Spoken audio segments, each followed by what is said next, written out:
कुठे चुकतंय हे कळत नाही ना? सगळं करून तरीही गोष्टी मनाप्रमाणे का होत नाहीत? हेच सुरू आहे ना डोक्यात.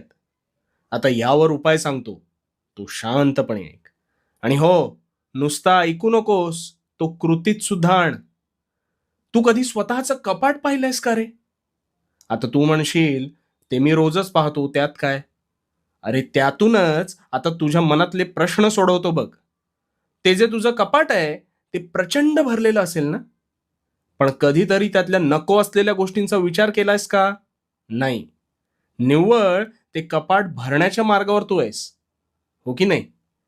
पण मग एक दिवस अशी गफलत होते, की हवी असलेली गोष्ट आपल्याला सापडत नाही. त्यावेळेस ती शोधत असताना तू ते कपाट अजून अस्ताव्यस्त करतोस आणि मग तसाच पुढे निघून जातोस. आता हे जे कपाट आहे ना, हे तुझ्या मस्तिष्काप्रमाणे आहे.